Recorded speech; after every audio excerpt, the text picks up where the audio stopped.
Well, thank you very much for your really kind words and for setting the bar nicely high for me. And thank you for showing that bipartisanship. That's really very hopeful. And thank you, both of you, for what you're doing for the Dutch caucus. I really appreciate that a lot.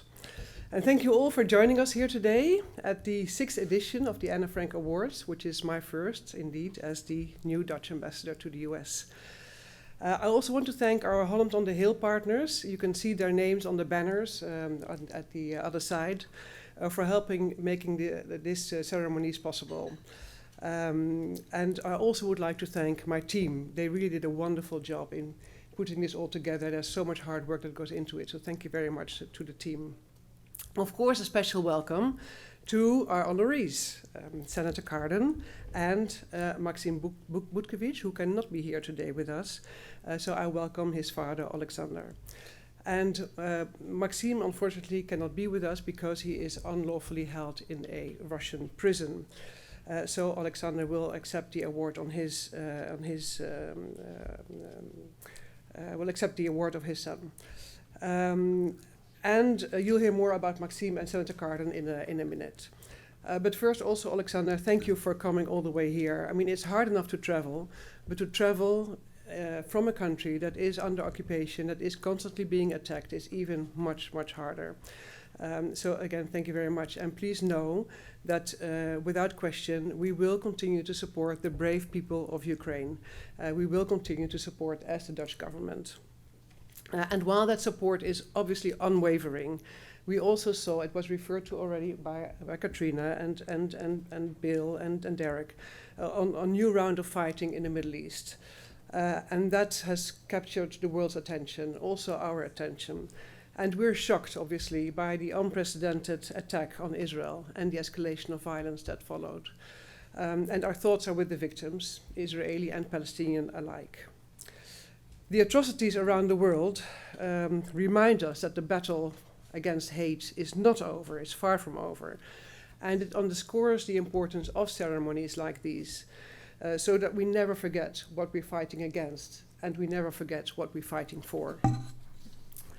The Anne Frank Award and the Special Recognition Award honor people who confront intolerance, anti-Semitism, racism, or discrimination, while upholding the freedom and equal rights to promote an open, pluralistic, and democratic society.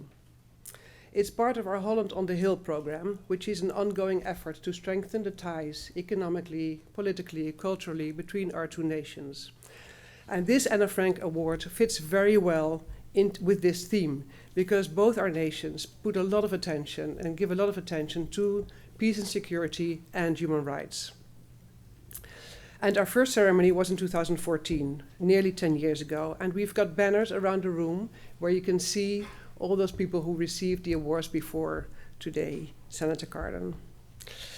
As I mentioned a moment ago, the Anne Frank Award is an important ceremony for the embassy because it honors the work of those who stand up for human rights, for those who stand up against hate, against anti-Semitism. But it's also important to me, not just as the Dutch ambassador to the US, but also as a European woman who grew up with the scars of World War II, fresh in the memories of my parents and my grandparents.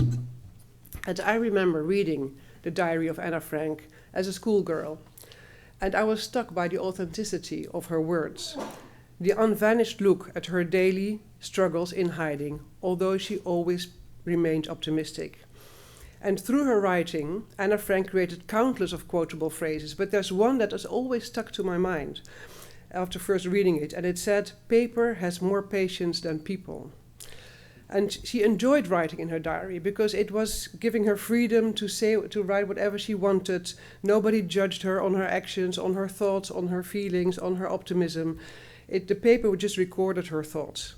And that, I think, was such a profound thought for a young girl. And this ceremony is also important to me because it's a way of keeping Anne Frank's memory alive. It keeps her legacy relevant. And we must, of course, remember the tragedies of the past so we can build a future devoid of such suffering, such inhumanity.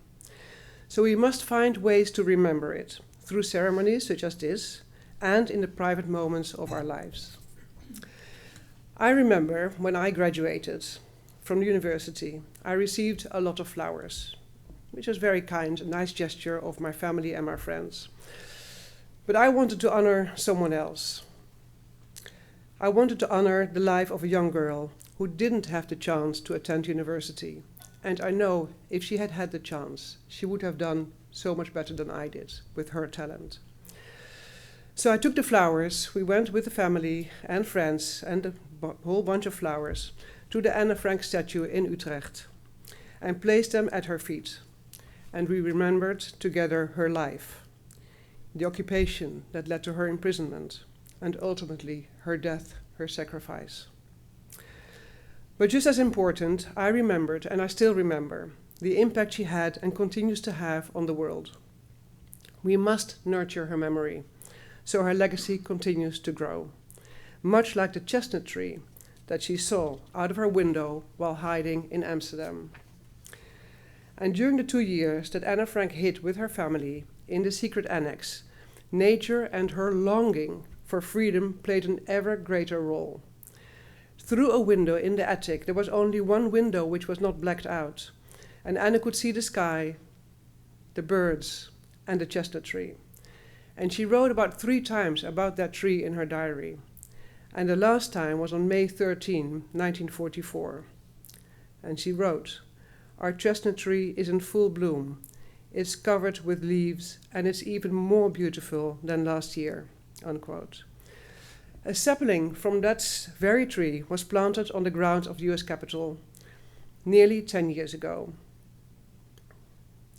It still grows today in honor of the memory of Anne Frank, and may we never forget.